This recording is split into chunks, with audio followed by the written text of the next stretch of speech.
صلی علی محمد وعلی آل محمد کما صلیت علی ابراہیم وعلی آل ابراہیم انک حمید مجید اللہم بارک علی محمد وعلی آل محمد کما بارکت علی ابراہیم وعلی آل ابراہیم انک حمید مجید نحمده ونصلی ونسلم علی رسولہ الکریم اما بعد اعوذ باللہ من الشیطان الرجیم بسم اللہ الرحمن الرحیم ان الذین یبایعونک انما یبایعون اللہ ید اللہ فوق ایدیہم فمن نکث فانما ینکث علی نفسہ فمن اوفى بما عاهد عليه الله فسيؤتيه اجرا عظيما صدق اللہ العظیم۔ پچھلے اسباق کا خلاصہ اور اس کا جائزہ، شعب بنی ہاشم کے اندر آپ صلی اللہ علیہ وسلم کتنا عرصہ محصور رہے اور نظر بند رہے؟ 1 جی 2 3 4 5 6۔ اچھا جی، عبد المعید صاحب کا بھی آتج کھڑا ہو گیا جی۔ یہ پیچھے والے ساتھی جی کھڑے ہو کے بتا دیں کتنا عرصہ؟ اچھا چلیں کوئی بات نہیں، آپ بتا دیں آگے والے ساتھی۔ 3 سال، جزاک اللہ خیرہ۔ دادا جان کی وفات کے بعد آپ صلی اللہ علیہ وسلم کے کفیل کون بنے جی؟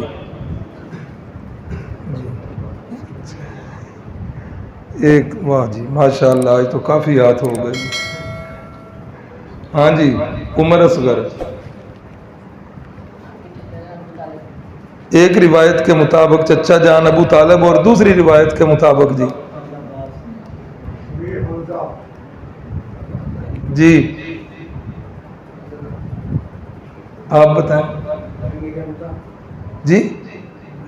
نہیں بتایا تھا اس دفعہ جی، نہیں جی۔ ہاں جی، اور دادا جان کی وفات کے بعد کفیل کون بنے؟ 2 روایتیں، ایک حضرت سیدنا علی المرتضیٰ کے والد، اور دوسری روایت کے مطابق جو بعض اہل سیر نے لکھا، آپ کے چچا حضرت زبیر رضی اللہ تعالی عنہ کفیل بنے۔ ہاں جی، تیسرا سوال ہے، پر ورد آغوش نبوت کس صحابی کا لقب ہے؟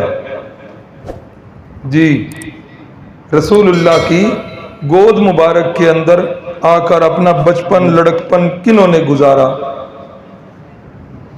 جی او سب سے پیچھے جی، عبد الرحمن، کھڑے ہو کے بتائیے۔ واہ، جزاک اللہ خیرہ، سیدنا علی المرتضیٰ رضی اللہ تعالی عنہ۔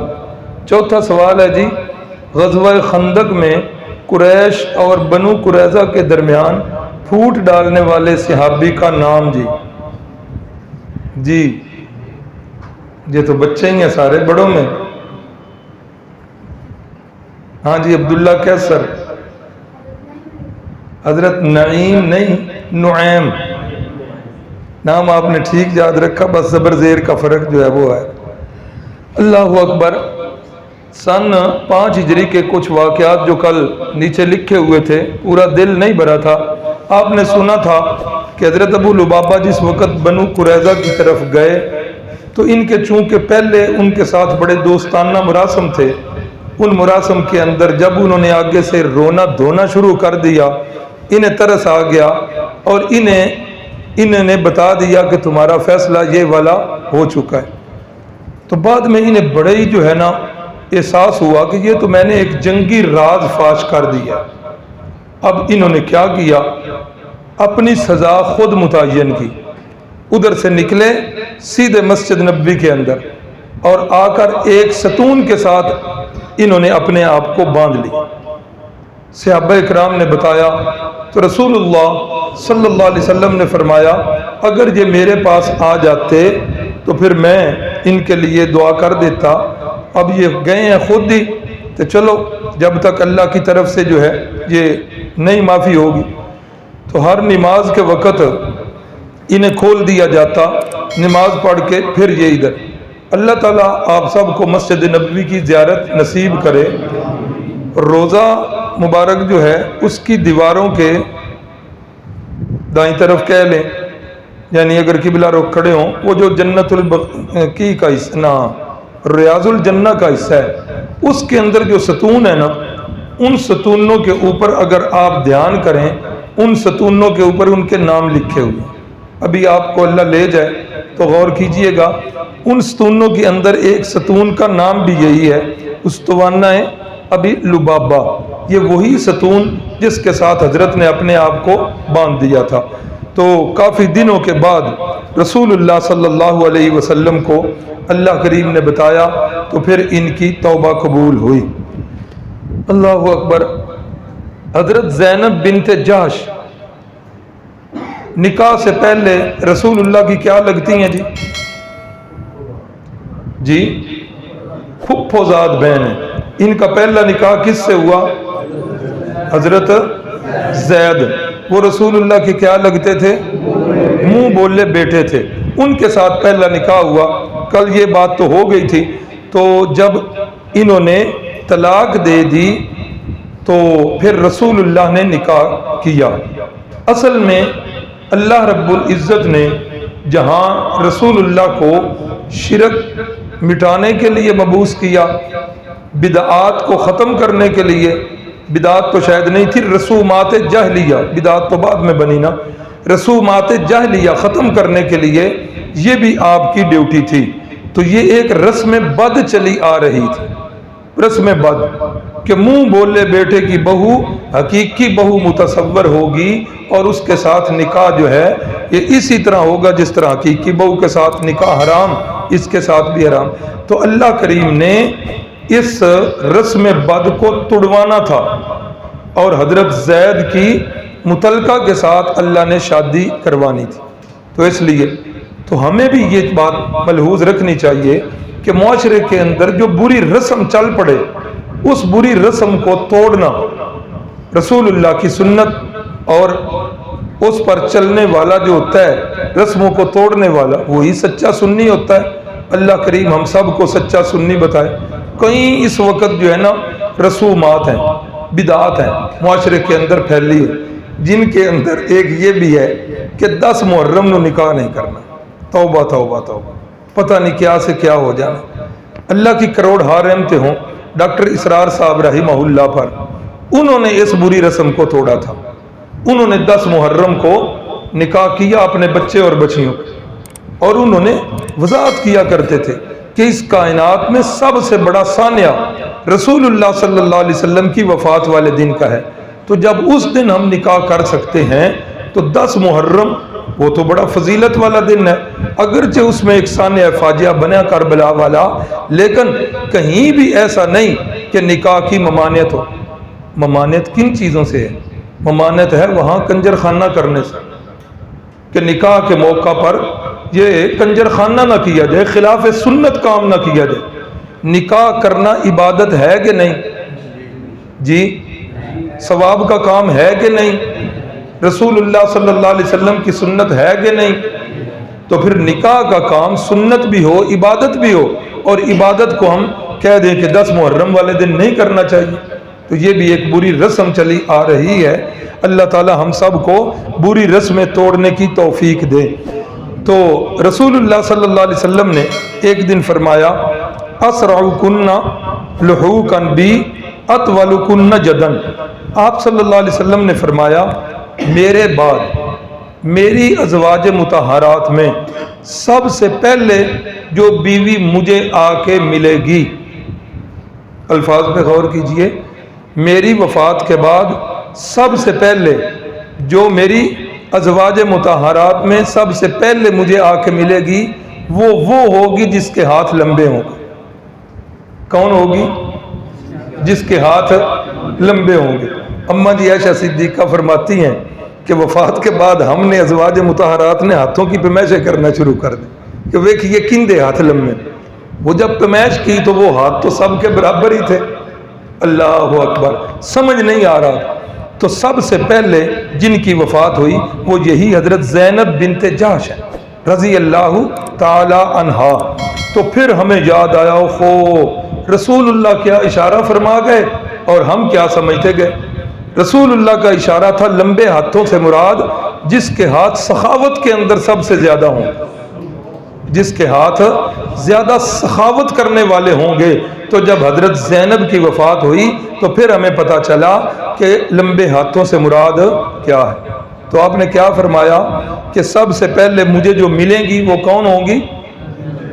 تو یہ ملاقات کہاں پر ہوئی؟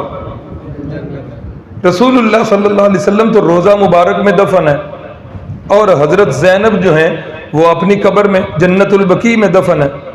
اگر قبروں میں ہی زندہ رہنے والا عقیدہ اپنایا جائے تو پھر بتانا پڑے گا کہ یہ ملاقات کہاں پر ہو رہی۔ تو لازمی ماننا پڑے گا کہ انبیاء کرام بھی دنیاوی وفات کے بعد کدھر زندہ موجود ہیں؟ جنات الفردوس میں، اور ازواج مطہرات بھی جنت میں، اور یہ ملاقات جنت میں ہی ہو رہی ہے۔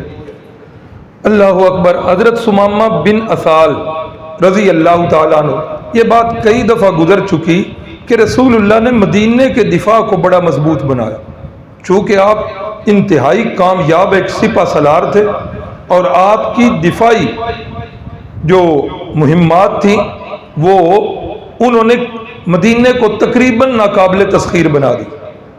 صحابہ کرام کی ڈیوٹیاں لگتی رہتی تھی۔ یہ آگے آ بھی رہا ہے 6 ہجری کے حالات و واقعات میں کہ اس ایک سال کے اندر 2 غزوات اور 11 سرایا جو ہیں وہ ہوئے، یعنی 11 رسول اللہ نے وفد بھیجے مجاہدین کے، جنہوں نے مختلف مقامات پر جا کر جنگیں کی ہیں۔ تو مدینے کے دفاع کو بڑا مضبوط بنایا۔ تو ایک دفعہ یہی پیٹرولنگ پولیس جن کی ڈیوٹی تھی، کہیں آپ نے ان کی ڈیوٹی لگائی، تو جب ادھر سے واپس آ رہے تھے تو ایک قبیلے کے سردار حضرت ثمامہ بن اسال، مسلمان نہیں ہیں، کافر ہیں، عمرے کی غرض سے جا رہے ہیں۔ یہ بار بار عقیدہ ذہن میں رکھیے گا کہ ہم نے یہ سمجھا کہ مشرکین مکہ عرب والے وہ تھے جو اللہ کو مانتے، نہیں، اللہ کو ماننے والے تھے، حج اور عمرے کیا کرتے تھے، اللہ کے پیغمبر حضرت ابراہیم، حضرت اسماعیل، ان کی نبوت اور رسالت کے بھی قائل تھے، اور ایک طبقہ قیامت کا بھی قائل تھا۔ اللہ اکبر۔ لیکن وہ کیا کرتے تھے؟ شرک کرتے تھے، اور شرک کی وجہ سے وہ جہنمی تھے۔ تو یہ بھی جا رہے تھے، صحابہ کرام نے پکڑا اور لا کر رسول اللہ کے پیش کر دی۔ رسول اللہ صلی اللہ علیہ وسلم نے پوچھا جانتے ہو کون ہے؟ صحابہ نے بتایا جنہیں، فرمایا یہ ثمامہ ہے۔ تو ان کو کیا کیا گیا؟ ان کو بھی مسجد نبوی کے ایک ستون کے ساتھ باندھ دی۔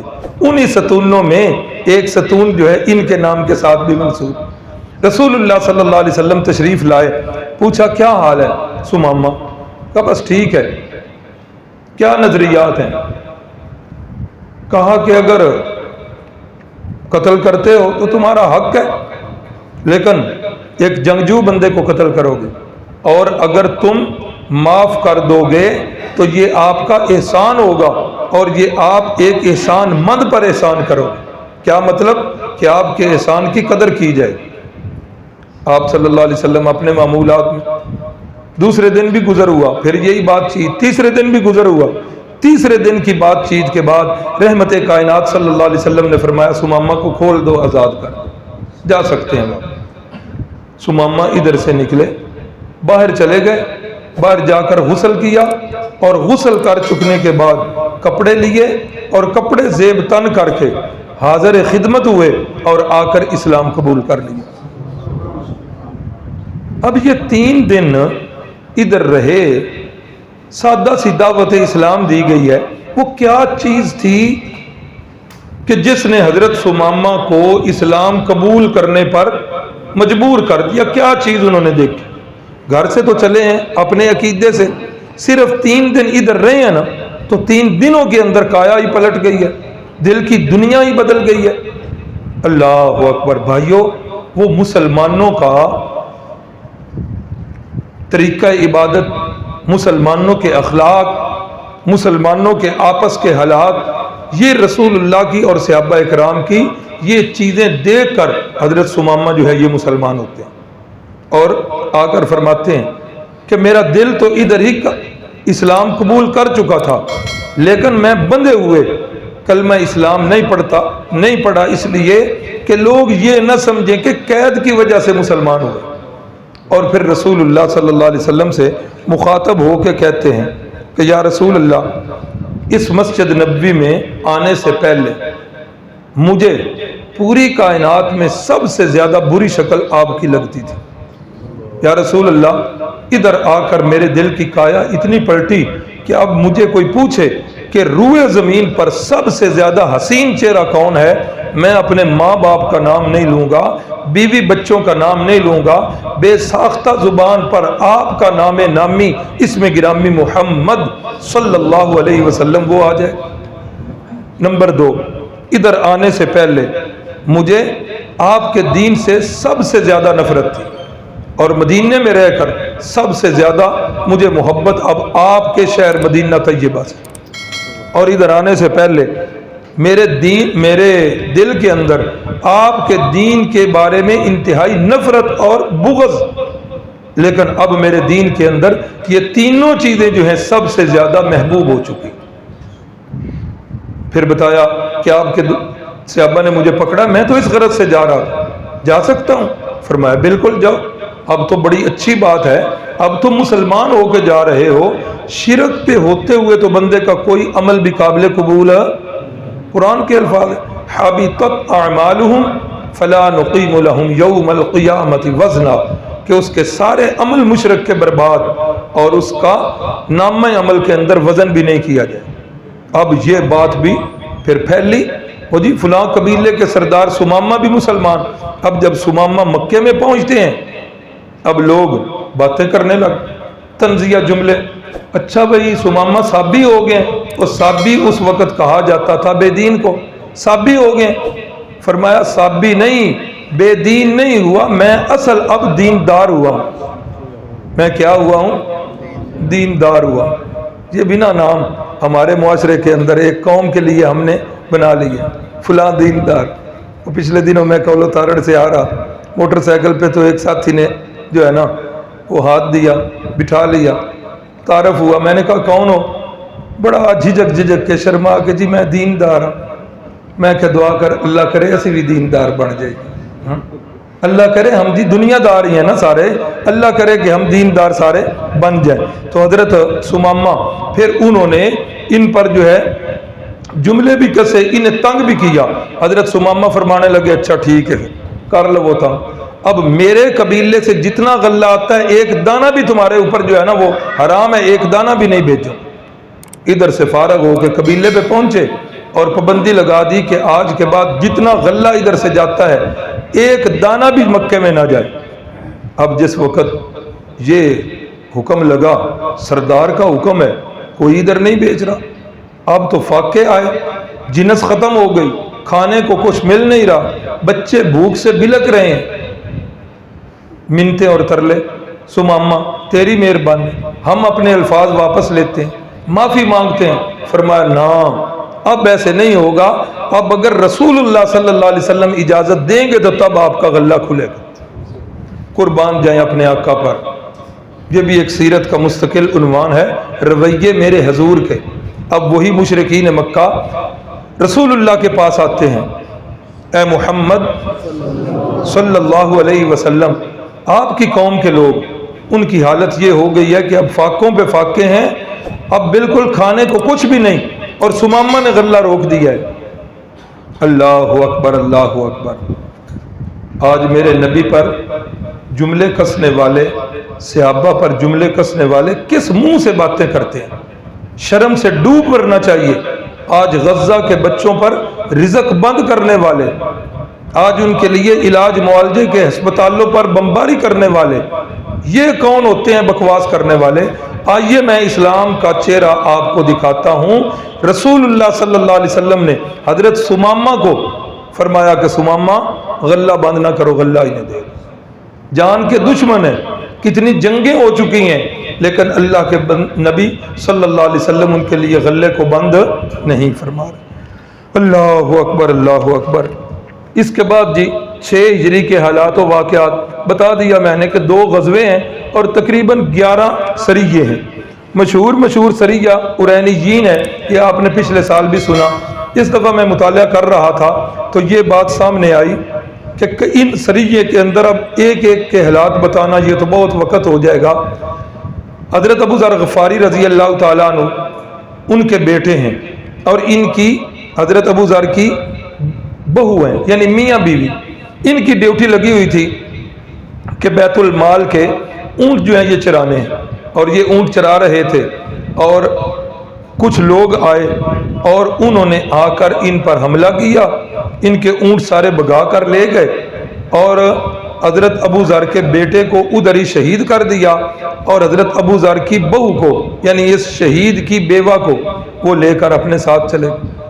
اب جس وقت ادھر سے ایک صحابی ہیں حضرت سلمہ بن اکوع، یہ نام یاد رکھیں، حضرت سلمہ بن، بہت سارے اردو خان اس کو اکو پڑھ دیتے ہیں، اکو نہیں، اکوع۔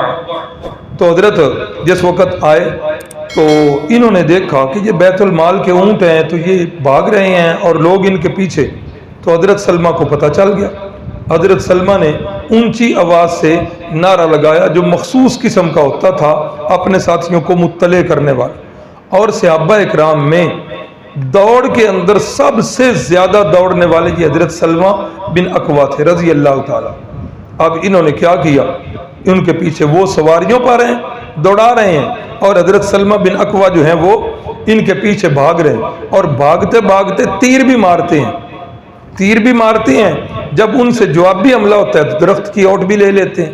تو بہرحال یہ بھاگتے بھاگتے آئے اور انہوں نے ان سے بیت المال کے جو ہے وہ اونٹ بھی چھڑوائے، اور وہ بہرحال خود بھاگ کے چلے گئے، اور وہ حضرت ابو ذر کی بہو کو بھی ساتھ لے گئے۔ حضرت ابو ذر کی بہو فرماتی ہیں کہ مجھے انہوں نے کیا کیا، گھر جا کے اپنے اونٹوں والے باڑے میں مجھے بھی رسی کے ساتھ اونٹوں والے باڑے میں باندھ دیا۔ اب کیا ہوا، کہتی ہیں کہ میں ایک دن جو ہے رسی کھولتے کھولتے ڈھیلی کرتے کرتے ایک دن میں نے ڈھیلی کر لی، رات کو جو ہے وہ جس وقت میں ڈھیلی کر چکی تو جب میں نکلی تو کچھ اونٹنیاں ساتھ لے کے آئے تھے، ان کے اندر رسول اللہ صلی اللہ علیہ وسلم کی اونٹنی جو ہے وہ بھی ادھر ہی تھی۔ تو فرماتی ہیں کہ جس وقت ان کے اونٹوں میں کے پاس میں جاتی تو وہ آگے سے بلبلانے لگ پڑتے، تو جس وقت رسول اللہ صلی اللہ علیہ وسلم کی اونٹنی کے پاس آئی تو یہ خاموش رہی، تو میں نے غنیمت سمجھا، اس کی رسی کھول لی، اس پہ سوار ہو کر میں نے بھاگنا شروع کر دی۔ تو جس وقت دوڑ رہی تھی تو انہیں بھی پتہ چل گیا، انہوں نے پیچھے سے پھر اپنے سوار دوڑائے، اور میں جو ہے نا دوڑتے دوڑتے میں نے منت مانی کہ اگر میں کامیابی کے ساتھ زندہ واپس چلی گئی تو اس اونٹنی کو ذبح کر کے اس کا جو ہے گوشت اللہ کی راہ میں تقسیم کر دوں۔ تو فرماتی ہیں کہ میں واپس الحمدللہ آ گئی، تو واپس آ کر میں نے رسول اللہ کو بتایا کہ سارے حالات بھی بتائے، اور میں نے بتایا کہ یا رسول اللہ یہ میں نے منت مانی۔ آپ نے فرمایا اے ٹھیک ہے، جیڑی اونٹنی تینوں بچا کے لے کے آئی ہے آندیاں تو چنگا انہوں بدلہ دینا ہے کہ آندیاں اندے گلے تے چھری پھیرنی، یہ کیسے؟ پھر آپ نے سمجھایا کہ ایک چیز آپ کی ملکیت میں ہی نہیں ہے، تو جب وہ چیز آپ کی ملکیت میں نہیں تو اس پر منت ماننا ٹھیک نہیں، تو آپ صلی اللہ علیہ وسلم نے پھر اس اونٹنی کو ذبح نہیں ہونے دیا۔ تو یہ ایک سریہ ارینیین کا ہے، یہ قبیلہ ارینہ کے لوگ جو ہے یہ آئے اور انہوں نے آ کر بظاہر اسلام قبول کر لیا۔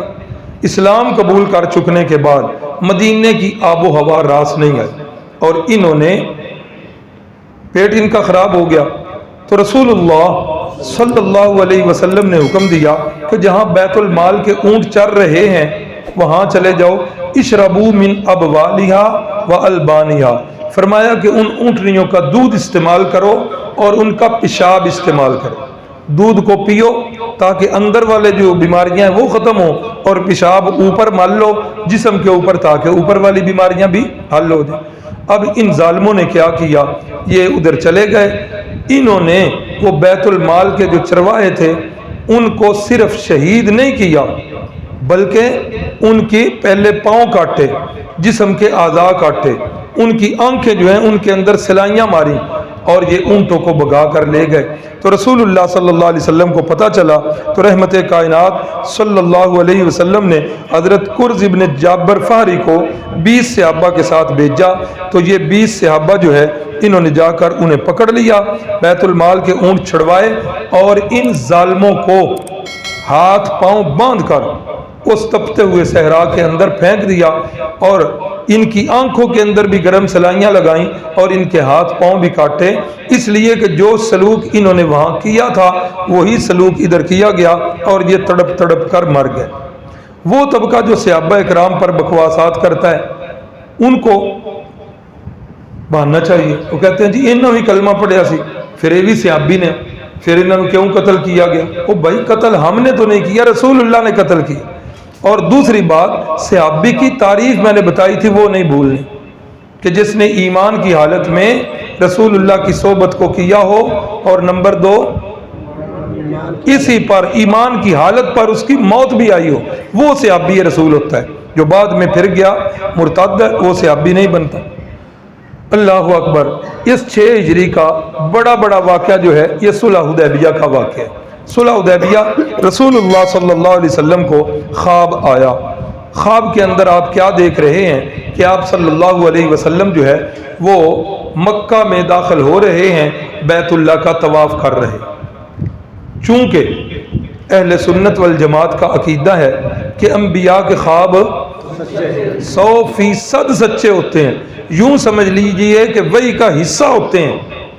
تو آپ صلی اللہ علیہ وسلم نے جب صحابہ اکرام کو بتایا، اب آپ تصور نہیں کر سکتے کہ صحابہ اکرام بیت اللہ سے کتنے اداس تھے، کتنے اداس تھے بیت اللہ سے۔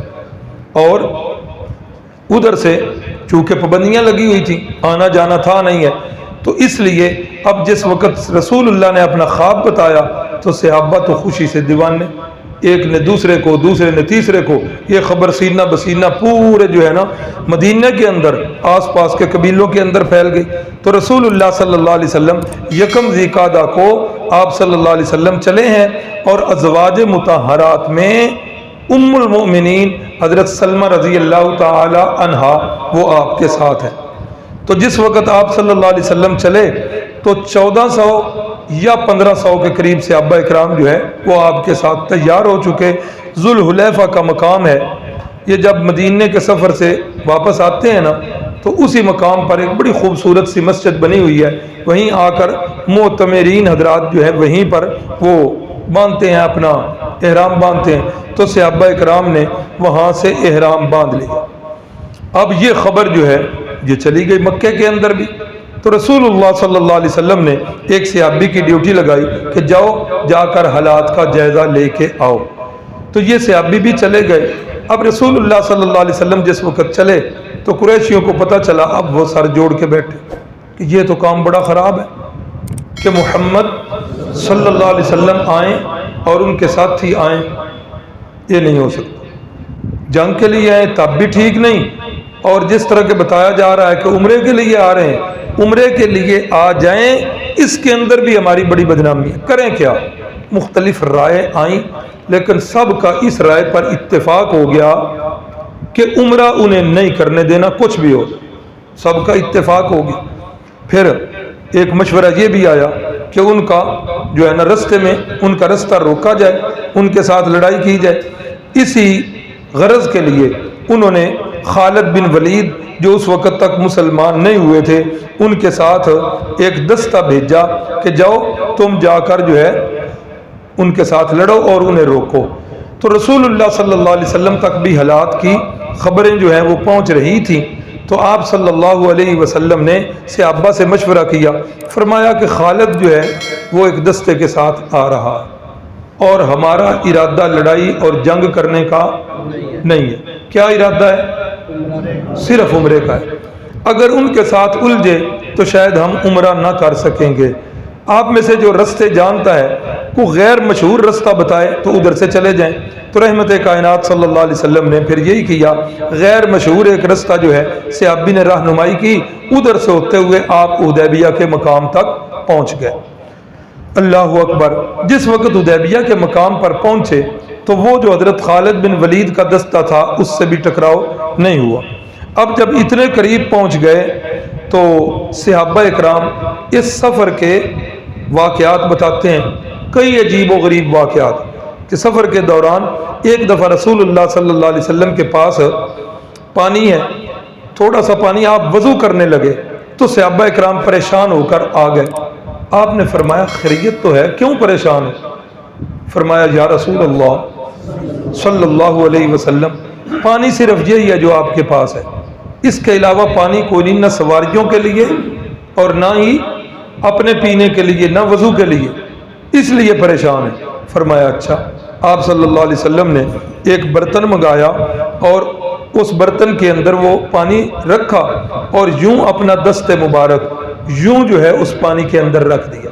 حضرت جابر رضی اللہ تعالیٰ عنہ اس حدیث کے راوی ہیں، فرماتے ہیں یہ جو انگلیوں کے درمیان خلال ہے نا، خالی جگہ، ان سے جو ہے پانی کے چشمے جو ہے وہ نکلنے شروع ہوئے، اور فرماتے ہیں کہ جتنے صحابہ اکرام تھے 1400 یا 1500 سب نے پی لیا، سواریوں کو بھی پلا لیا۔ تو جو حضرت جابر کے شاگرد ہیں انہوں نے پوچھا جی آپ سب نے پیا، سواریوں نے پیا، تعداد آپ کی کتنی تھی؟ فرمانے لگے تعداد تو ہماری 1400-1500 تھی، لیکن اللہ کی قسم کھا کے کہتا ہوں اگر 1,00,000 بھی تعداد ہوتی تو وہ پانی پھر بھی جو ہے اس کی صورتحال یہی ہوتی۔ تو صحابہ اکرام نے مشکیزیں بھی بھر لیے، اور بھی کئی واقعات اللہ کی رحمت اور نصرت کے اس طرح جو ہے وہ پیش آتے رہے۔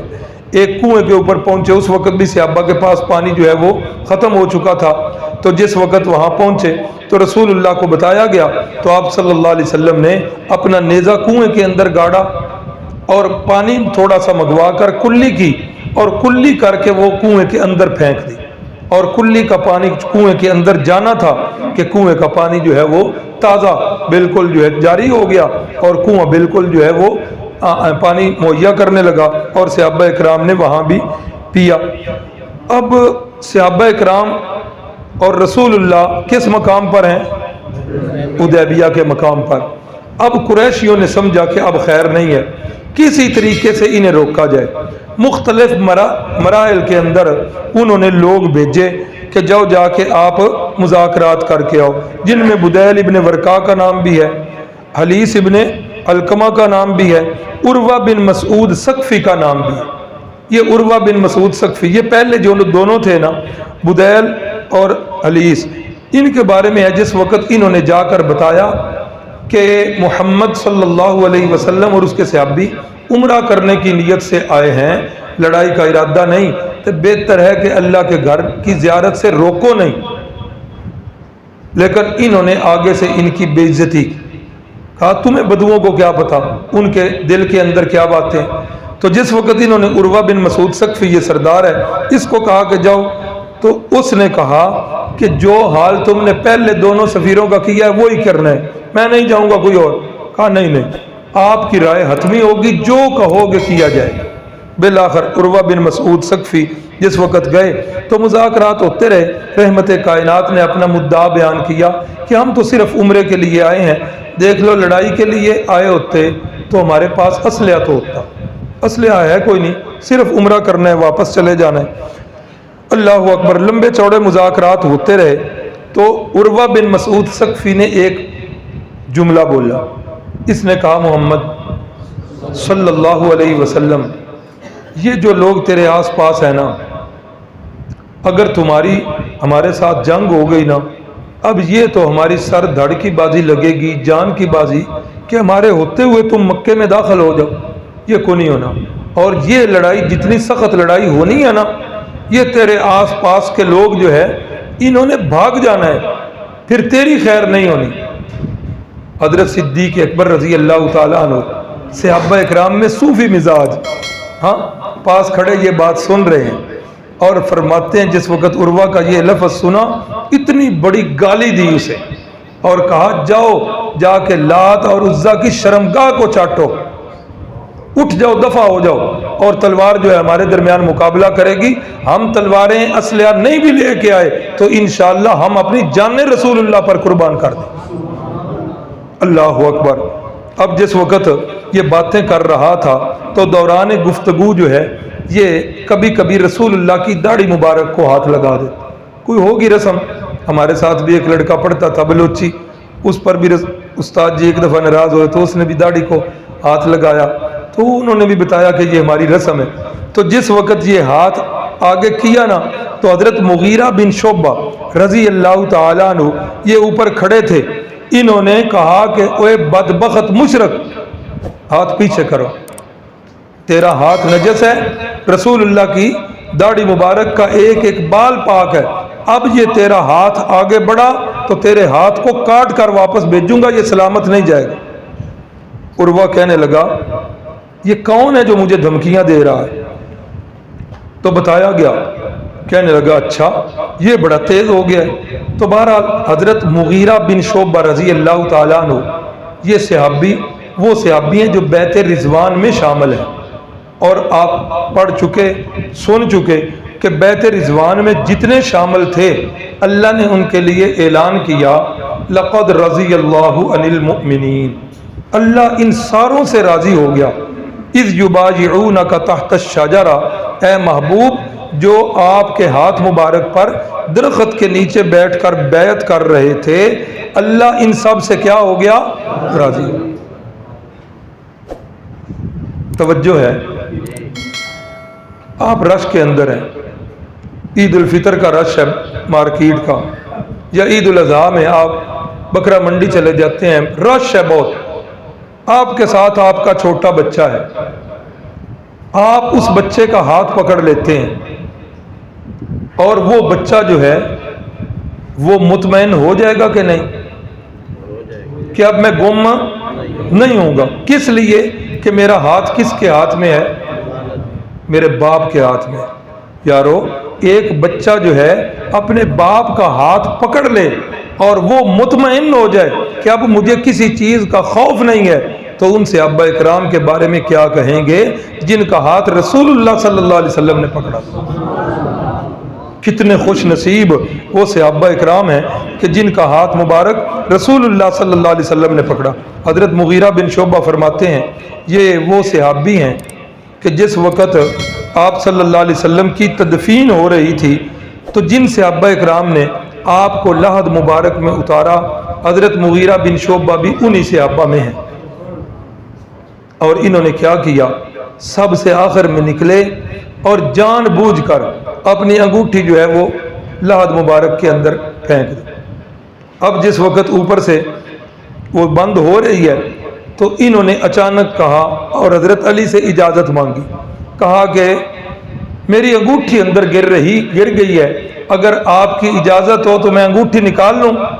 حضرت علی نے فرمایا ہاں نکال سکتے۔ یہ پھر لحد مبارک میں اندر گئے اور انہوں نے انگوٹھی پکڑی، انگوٹھی تو بہانہ تھا، انگوٹھی پکڑی اور انگوٹھی پکڑ کر پھر رسول اللہ کے قدم مبارک کو بوسہ دیا، قدم مبارک کو بوسہ دیا، اور پھر فخر سے کہا کرتے تھے کہ میں اس امت میں وہ خوش نصیب ہوں کہ سب سے آخر میں میرے ہونٹوں نے آپ کے قدموں کو بوسہ دیا ہے۔ رضی اللہ عنہم اور بیعت رضوان کے صحابی، اور آج وہ ایک خبیث وہ کہتا ہے کہ میں اگر اس دور میں ہوتا تو میں حضرت مغیرہ بن شعبہ کے مقابلے میں تلوار نکال لیتا۔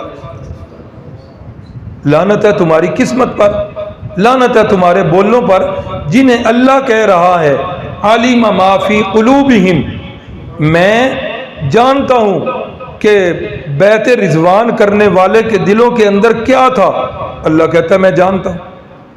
اللہ اکبر اللہ اکبر۔ تو حضرت مغیرہ بن شعبہ رضی اللہ تعالیٰ عنہ نے عروہ کو جھڑکا۔ بہرحال یہ مذاکرات ہوتے رہے۔ عروہ اٹھ کے جس وقت اپنی قوم کے پاس گیا کہنے لگا بات سنو میری، میں نے بڑے بڑے دربار دیکھے ہیں، کیسر کا دربار بھی دیکھا، کسریٰ کے دربار میں بھی گیا ہوں، نجاشی کا دربار بھی دیکھا ہے، لیکن میں قسم اپنے رب کی کھا کے کہتا ہوں کہ کسی دربار کے اندر میں نے اتنی تعظیم نہیں دیکھی جتنی تعظیم اصحاب محمد صلی اللہ علیہ وسلم کی کرتے ہیں۔ میں نے دیکھا ہے کہ جب محمد وضو کرنے لگے ہیں تو آپ کے یار آپ کے اس پانی پر ٹوٹ پڑے ہیں اور ایک قطرہ بھی وضو کا نیچے نہیں گرنے دیا، اور جس بیچارے کو وہ قطرے نہیں ملے اس نے کیا کیا کہ جس صحابی کے ہاتھ گیلے تھے اس کے ہاتھوں کے اوپر اپنے ہاتھ مل کر یوں اپنے جسم کے اوپر لگا رہے۔ میں نے دیکھا ہے کہ محمد صلی اللہ علیہ وسلم جب تھوک پھینکنے لگتے تھے تو صحابہ اکرام آگے اپنے ہاتھ کر دیا کرتے تھے۔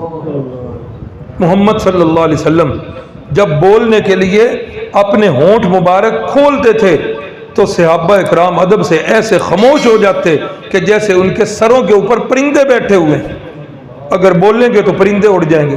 تو میں نے کیسر و کسرا اور نجاشی کے دربار میں بھی وہ عظمت نہیں دیکھی، وہ تعظیم اور ادب نہیں دیکھا جتنا صحابہ اکرام کو رسول اللہ کا صلی اللہ علیہ وسلم کا ادب کرتے ہوئے دیکھا۔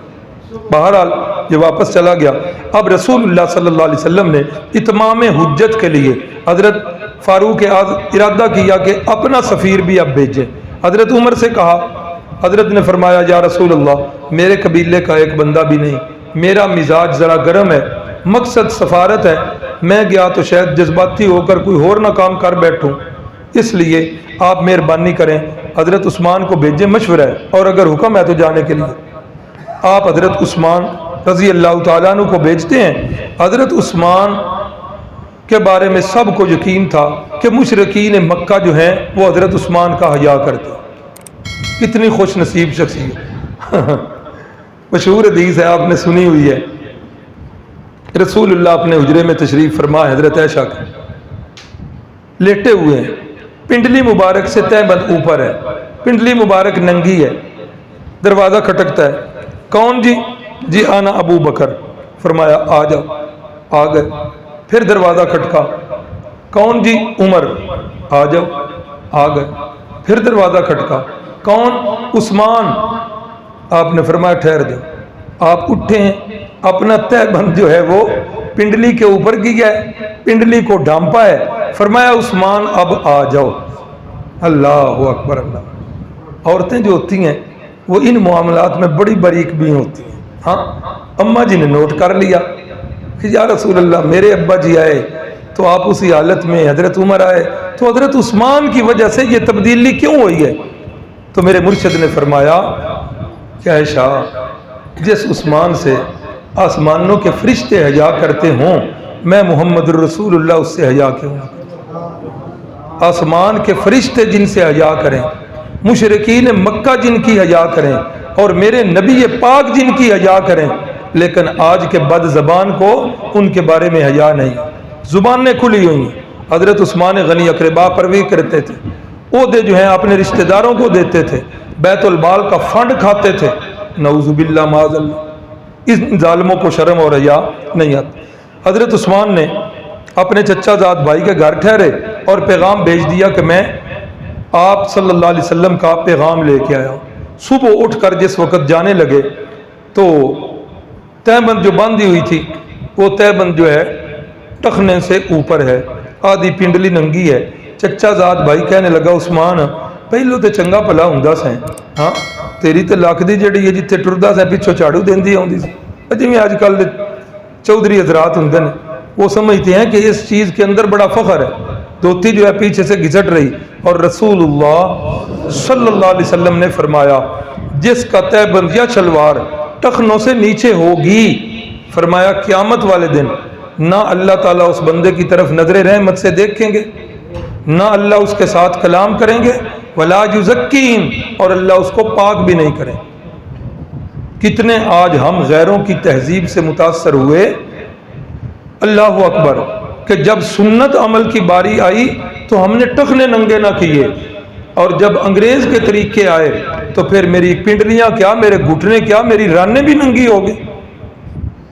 انا للہ و انا الیہ راجعون۔ تو حضرت عثمان کے چچا زاد بھائی نے کہا کہ عثمان یہ پہلے تو ایسے نہیں تھا۔ فرمایا ایک ہی جواب دیا، سونے کے پانی کے ساتھ لکھنے والا جملہ، ہاکذا رأیت رسول اللہ صلی اللہ علیہ وسلم، کہ میں نے جب بھی اپنے محبوب کو دیکھا ہے آپ کی دھوتی جو ہے وہ ایسے ہی ہوتی تھی، اس لیے میں نے بھی اپنی دھوتی ہمیشہ کے لیے ایسے ہی۔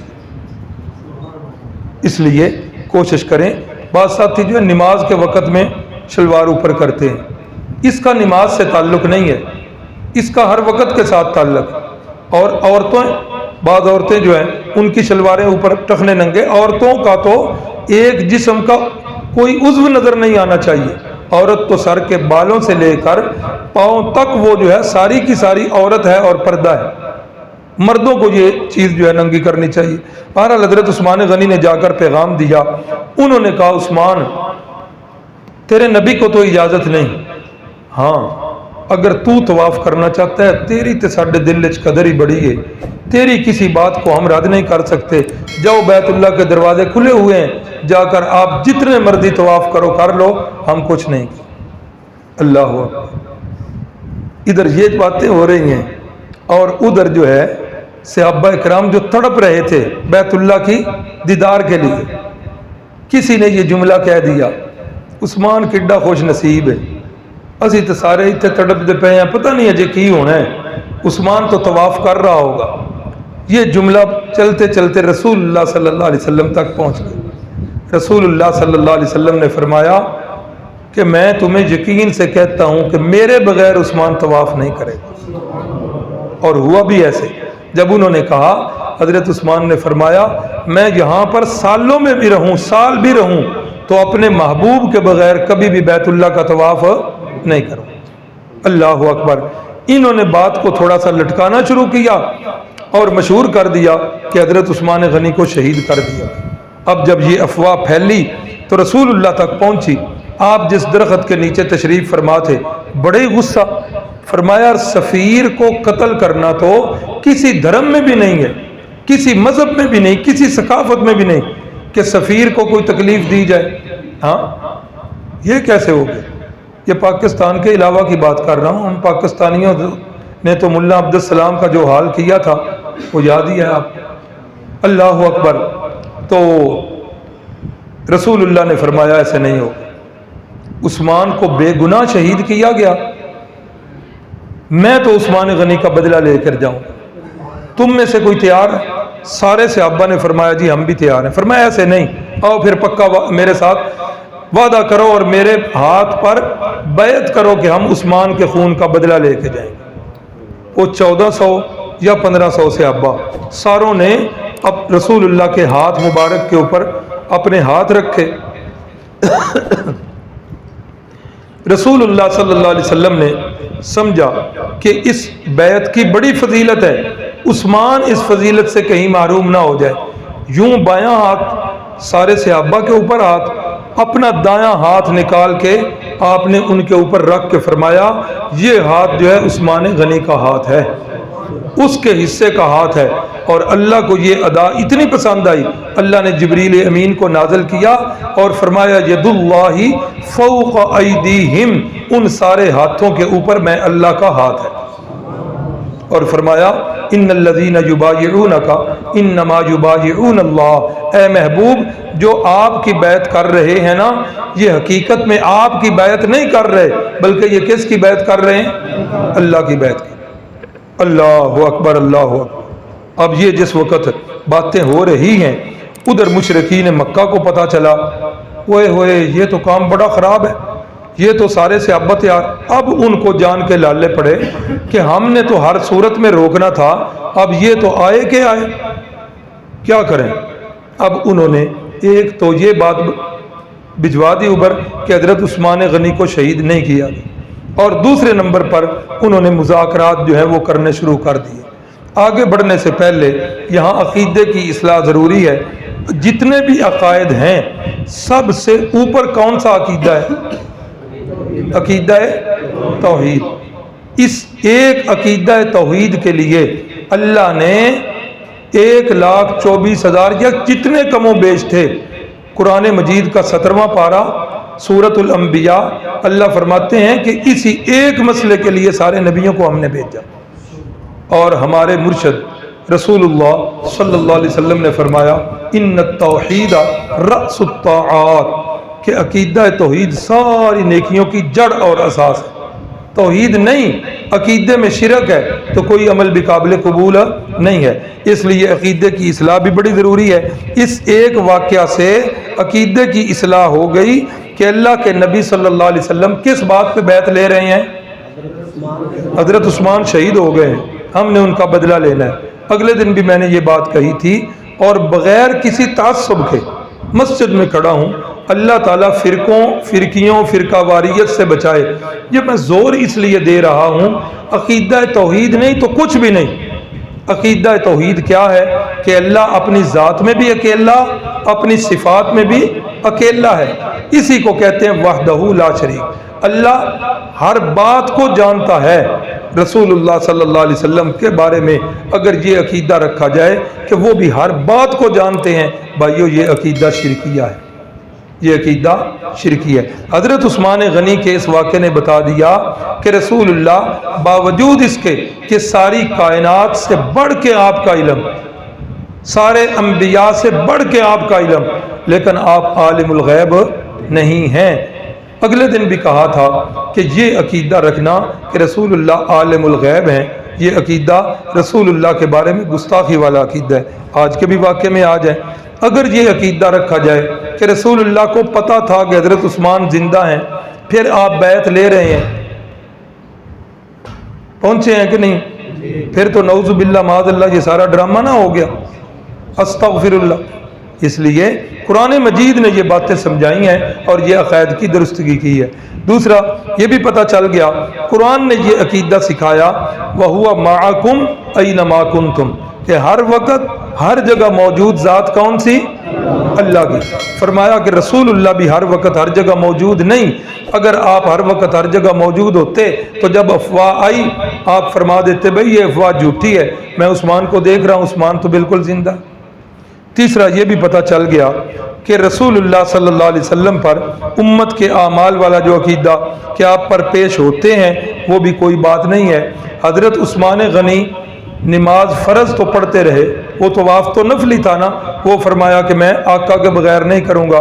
نماز بھی پڑھتے رہے، یہ بھی نیک عمل، اور نماز کے اندر درود شریف بھی پڑھتے رہے۔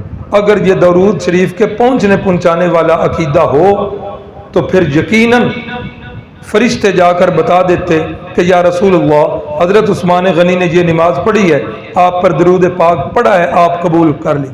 یہ بھی پتہ چل گیا کہ ایسی بات نہیں۔ درود کے الفاظ مبارکہ کہاں سے شروع ہو رہے ہیں؟ اللہم صلی علی محمد، اے اللہ تو رحمتوں کا نزول فرما ہمارے نبی پاک صلی اللہ علیہ وسلم پر۔ تو یہ درود شریف پھر کدھر جاتا ہے؟ جس کی بارگاہ کی طرف ہم التجا کر رہے ہیں، اللہ کی بارگاہ میں دعا ہو رہی ہے تو یہ درود شریف ادھر جاتا ہے، اور پھر اللہ اپنی شایان شان اپنے محبوب پر رحمتوں کا نزول وہ تو ہر وقت ہو رہا ہے۔ جو بندہ یہ درود شریف پڑھتا ہے نا ادھر تو ہر وقت رحمتوں کا نزول ہو رہا ہے۔ جو یہ پڑھتا ہے اس پڑھنے والے کو قیامت والے دن رسول اللہ کا قرب حاصل ہو جائے۔ اللہ اکبر۔ تو یہ بھی پتہ چل گیا کہ یہ بھی عقیدہ جو ہے یہ قرآن حدیث کے منافی ہے یہ عقیدہ۔ اچھا، جس وقت رسول اللہ صلی اللہ علیہ وسلم جو ہے انہوں نے یہ ارادہ کر لیا، ادھر سے اب پھر جو ہے نا سفارت والا سلسلہ چلا، اور سہیل ابن عمر یہ آیا ہے مذاکرات کرنے کے لیے۔ اب یہ فائنل راؤنڈ ہے اور آخری جو ہے یہ مذاکرات۔ اب باتیں چل پڑی، معاہدہ طے ہو گیا۔ معاہدے کی شرطیں کیا ہیں؟ اس سال مسلمان واپس چلے جائیں، اس سال تو کبھی بھی نہیں کریں گے، اگلے سال آئیں گے تو دوبارہ آ کر عمرہ کریں گے، اگلے سال جب آئیں گے صرف 3 دن ادھر ٹھہریں گے، چوتھا دن نہیں ٹھہرنے دیں، اور اپنے ساتھ صرف تلوار لائیں گے، اور تلوار بھی اپنے کور نیام کے اندر جو ہے وہ بند ہوگی۔ ایک یہ بھی شرط کہ 10 سال تک ہماری کوئی جنگ نہیں ہوگی۔ اگلی یہ بھی شرط کہ قبائل جو ہیں وہ آزاد ہیں، ادھر مدینے کے آس پاس کے قبائل ہوں یا مکہ کے، یہ آزاد ہیں، جس کا چاہیں ساتھ دیں، ان پر کوئی روک ٹوک رکاوٹ نہیں ہو۔ ایک یہ بھی شرط تھی کہ مکے سے کوئی بندہ بھاگ کر مدینہ چلا گیا تو مدینے والوں پر لازم ہے کہ اس کو کیا کریں گے؟ واپس کریں گے، اور اگر مدینے سے کوئی بھاگ کے مکے آ گیا تو مکے والے اس کو واپس، یہ شرطیں طے ہو گئی ہیں، معاہدہ ہو گیا ہے۔ اب معاہدہ لکھا جانے لگا ہے تو اتنے میں یہ جو سہیل ابن عمر ہے اس کا بیٹا وہ مسلمان ہو چکا تھا، اور نام کیا ہے اس کا؟ ابو جندل رضی اللہ تعالیٰ عنہ۔ ابو جندل مسلمان ہو چکے ہیں، باپ نے سنگلوں کے ساتھ جکڑا ہوا ہے، یہ کسی ذریعے سنگل توڑوا کر بھاگ کر ادھر آ جاتے. اللہ اکبر اللہ اکبر. رسول اللہ صلی اللہ علیہ وسلم کے سامنے سہیل ابن عمر نے دیکھا, اس نے کہا یہ کیوں, واپس کرو اس کو. کہا بھائی ابھی تو معاہدہ جو ہے وہ لکھا تو نہیں گیا, دستخط تو نہیں ہوئے. سہیل کہنے لگا آپ نے مان تو لیا ہے نا, تو لہذا یا واپس کرو یا معاہدہ منسوخ. تو رسول اللہ صلی اللہ علیہ وسلم نے حضرت ابو جندل سے فرمایا. ابو جندل واپس چلے گئے. ابو جندل رو رہے ہیں کہ مجھے پھر واپس کر رہے ہیں, یہ میرے اوپر پہلے ہی مصائب کا پہاڑ توڑ رہے ہیں, میری کوئی حالت نہیں کریں گے. فرمایا ابو جندل صبر کرو, اللہ سے ثواب کی امید رکھو, اللہ کریم ضرور تمہارے لیے کوئی رستہ کھول لے. بہرحال ان کو واپس کیا گیا اور رسول اللہ صلی اللہ علیہ وسلم نے اپنی امتیوں کے لیے یہ مثال چھوڑ دی کہ جو وعدہ کر لیں اس کو پورا کرنا ہے. اور قرآن مجید میں تو تاکید ہے ہی ہے نا. رسول اللہ نے فرمایا لا ایمان لمن لا عہد لہ, جو بندہ اپنے عہد کی پاسداری نہیں کرتا, وعدے کی وفا نہیں کرتا, وہ ہم میں سے اس کا ایمان ہی نہیں. آج یہ ہمارے اندر بڑی کمی آ گئی, ہم وعدہ کرتے ہیں اور وعدے کو پورا بالکل نہیں کرتے. رسول اللہ صلی اللہ علیہ وسلم نے منافق کی نشانی بتائی ہے, اس لیے وعدے کو پورا کرنے کی نیت کے ساتھ وعدہ کیا کریں, اور وعدہ کرتے ہوئے انشاءاللہ کا لفظ ضرور کہہ دیا کریں.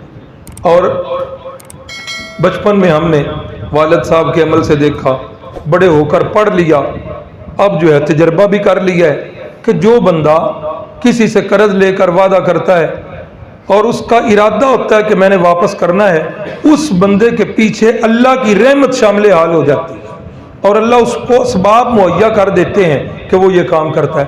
ہاں جن دی نیت ہی پیڑی ہو گئی, ہاں کہ میں وعدہ کر لوں, اچھا ویکھیا جائے گا, اللہ اپنی رحمت کا ہاتھ اس سے واپس کھینچ لیتے ہیں, پھر وہ بندہ ذلیل و رسوا ہوتا ہے. تو اس لیے کوشش کریں, یا تو وعدہ کریں ہی نہیں, کریں تو پھر کچھ بھی ہو جائے, ہمارے نبی پاک کی سنت ہے کہ وعدے کو ہر حال میں پورا کرنا ہوتا ہے. اللہ اکبر. تو حضرت ابو جندل جو ہے یہ واپس چلے گئے. اب جو ہے معاہدہ نامہ لکھا جانے لگا ہے. معاہدے کے اوپر سب سے پہلے لکھا, حضرت علی رضی اللہ تعالیٰ عنہ کو بلایا.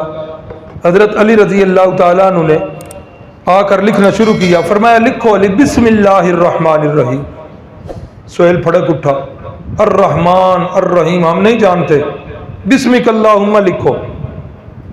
فرمایا بھئی اللہ کی صفتیں ہیں رحم. اس نے کہا ہوں گی, آپ پڑھتے ہوں گے, ہم جو کرتے ہیں ہم وہی لکھوائیں گے. آپ نے فرمایا چلو علی یہی لکھ دو. آگے حضرت علی نے لکھا ھذا ما قضا علیہ محمد الرسول اللہ صلی اللہ علیہ وسلم.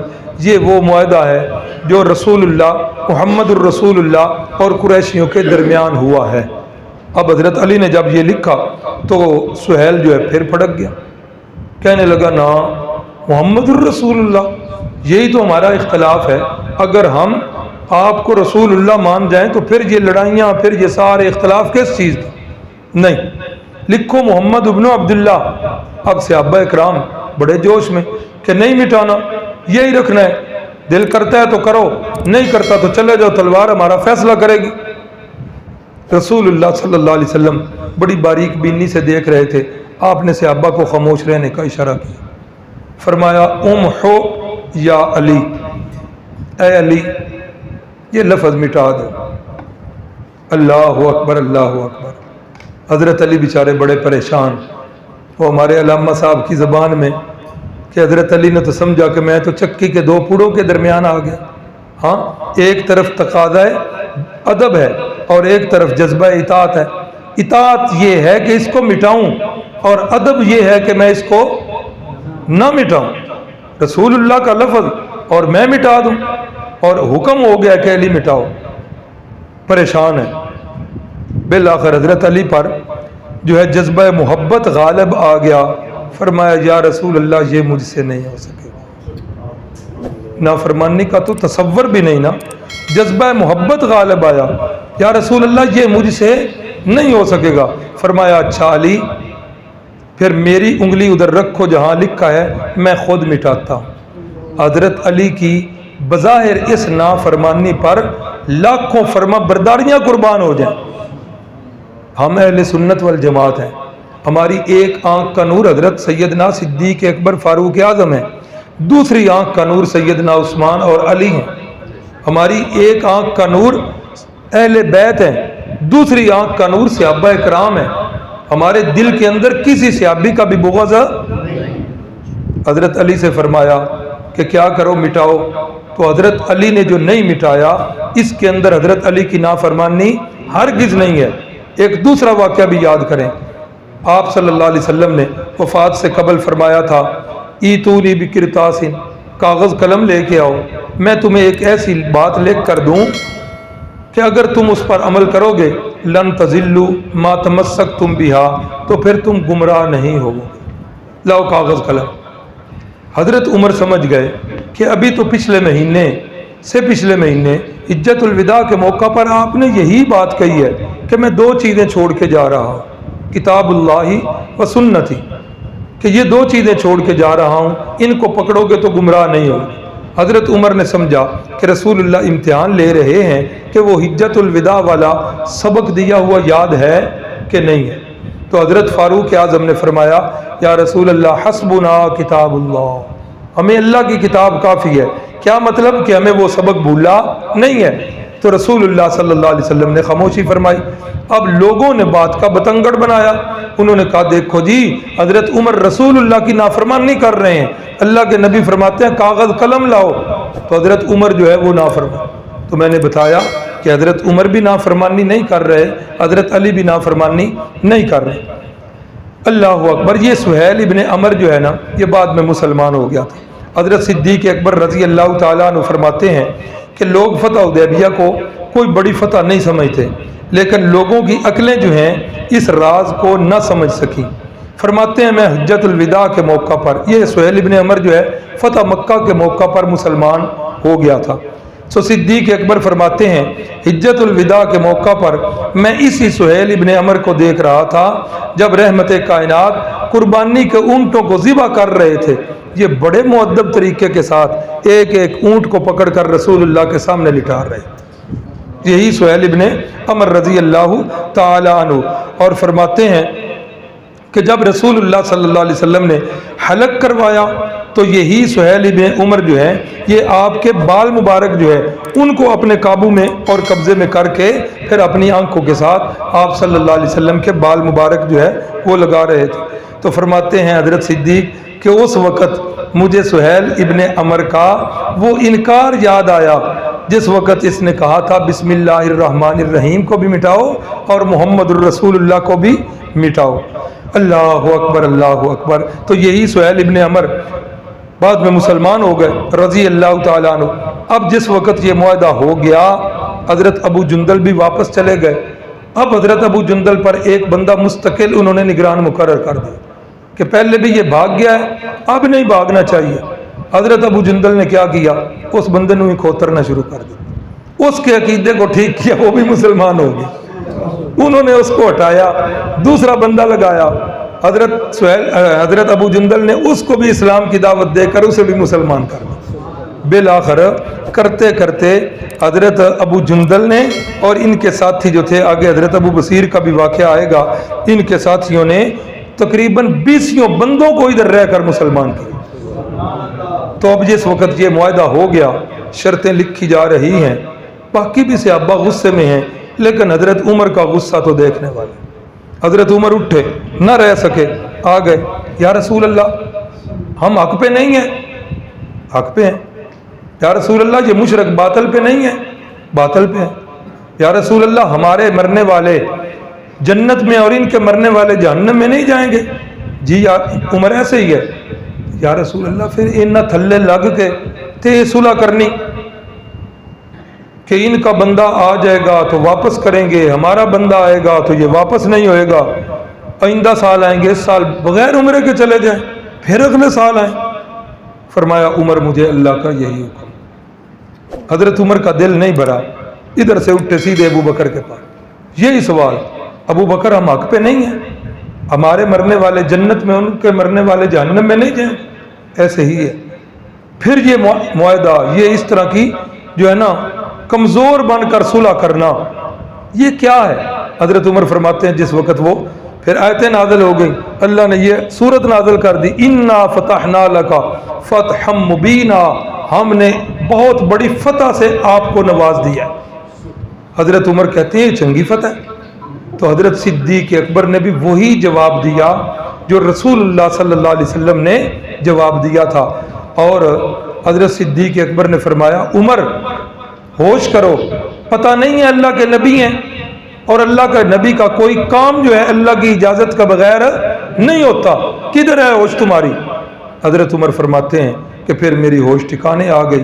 فرماتے ہیں کہ پھر اس کے بعد بڑا عرصہ میں اس بات پر شرمندہ بھی ہوا، نادم بھی ہوا، اور میں صدقہ بھی کرتا رہا، نفل بھی پڑھتا رہا، استغفار بھی کرتا رہا کہ یا اللہ یہ جو ہے مجھ سے کیوں ایسے ہو گیا تھا۔ تو بہرحال یہ آپ صلی اللہ علیہ وسلم کے اور مسلمانوں کی محبت کے اندر حضرت فاروق اعظم سے یہ معاملات ہوئے۔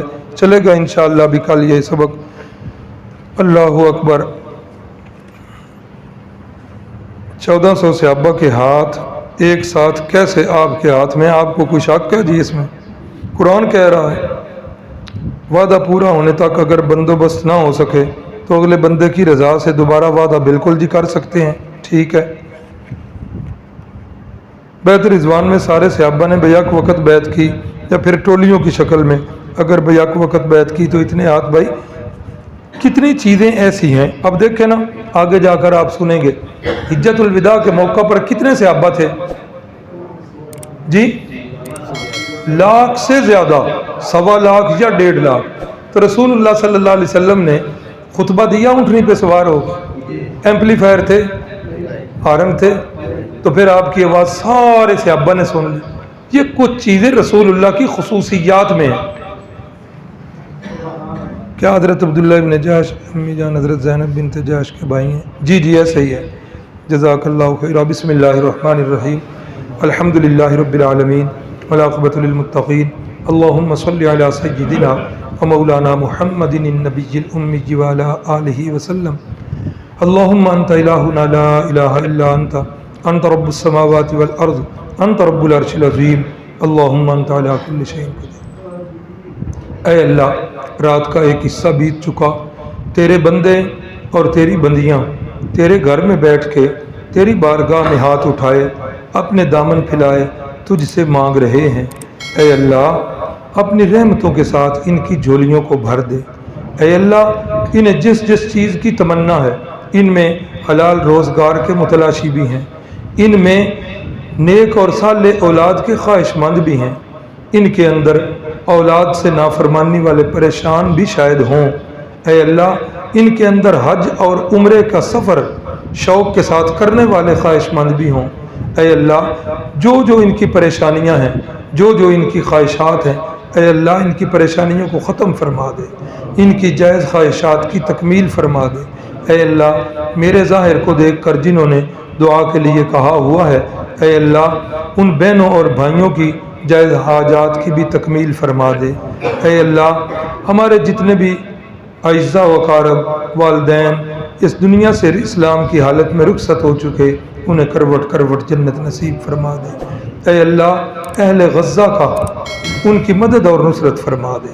اے اللہ ان کی مدد اور نصرت فرما دے۔ اے اللہ ازمیش کی بھٹیوں میں وہ کندن بن چکے ہیں، اے اللہ ان پر ازمیش کی گڑیاں ختم فرما دے۔ اے اللہ اسرائیل کو تباہ و برباد فرما دے۔ اے اللہ اس کو تباہ و برباد فرما دے۔ اے اللہ وہ قافلہ جو ان کا محاصرہ توڑنے کے لیے نکلا ہوا ہے، اے اللہ اسے ہر قسم کے شرور سے محفوظ فرما لے، ان کے مال و جان عزت و آبرو کی حفاظت فرما دے۔